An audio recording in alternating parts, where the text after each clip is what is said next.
But in light of all of those positive things, in light of all of those victories, how did you feel about the fact that there were people within the NAACP who spoke out against your leadership? I mean, there were young people who were, saying he's out of touch, he's this, that, and the other. Well, basically, we didn't have that many.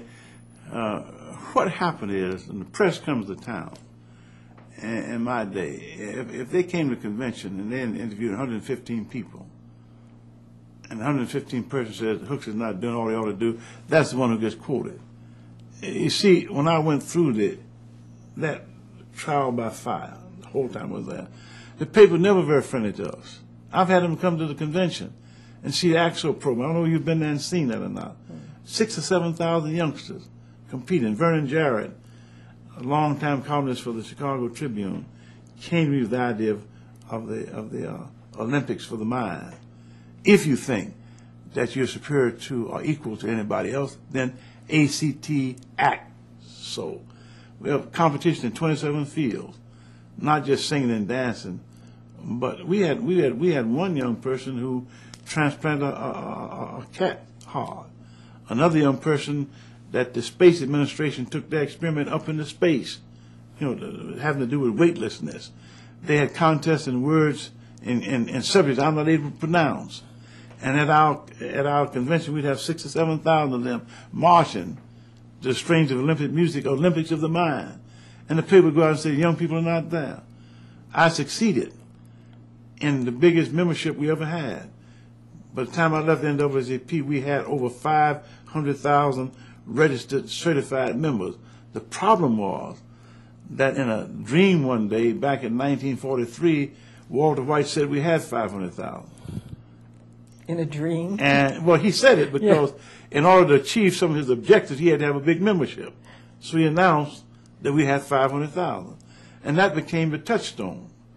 When I went there thinking we had. So I said, we're going to get 1 million. Gloucester Curran said, boy, do you recognize that we only have about 210,000 members? So the next few years I worked to reach the 500,000. When I got there, I received no compliments because that's where I was supposed to have been all the time. I had the Crisis magazine, which became one, it is now a great journal. Quasi and Julian and Roy Wilkins, Roger Wilkins have done a tremendous job with it. But it was almost out of business when I went there. When I left, we had issues of bringing in over $1 million in ads in one issue and a circulation of 423,000 that you could prove by the post office. That's how many we had to mail out. 423,000 every edition. That comes right under Ebony and Jet. So we were successful, but in spite of success, and all of these are provable facts. I can go to the post office and prove this. I can show the 80 organizations we had the minority agreements with and call out the name of black people on boards of directors that had never been there before. One day I was in Hollywood, and a man called me to come in. I was leading a boycott against a big studio, and they called me to come down to his office and said, I know we're next. And he also knew that they were on the shaky list of Wall Street, and they needed a boycott like they need another hole in their head. He said, what can we do? I said, you can start by having a decent employment policy. We need blacks as producers and directors, as people behind the camera.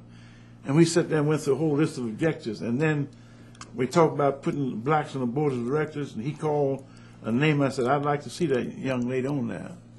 Picked up the phone, put on the board of directors that day. He had another company. Picked up the phone and asked another fellow, and he was on that. I'm sitting off when it's done. They both will tell you it happened, and they're proud of NAACP.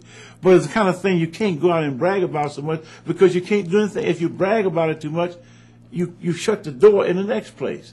Victory, most of us don't know how to celebrate. So if you stand up and say, I'm Tarzan, then they close the door to the next place. Walt Disney Studios is a great example. I wanted to sign an agreement with them. We were very close to it. And they finally said no. And I said, well, that's the way you feel about it, fine. But you've got $500 million invested in your new diggings here in Florida. You're going to have an opening in about 3 weeks from now. Mr. Card, you've done a wonderful job. I've been through this place. Never seen anything like it. But when you open up, I'm going to have about 10,000 people here demonstrating against you. Every major airline, when they get off, they're going to see, don't stop here. Every highway. He sat there and started shaking. I said, now you're going to spend multi-million dollars. I'm going to send some telegrams out.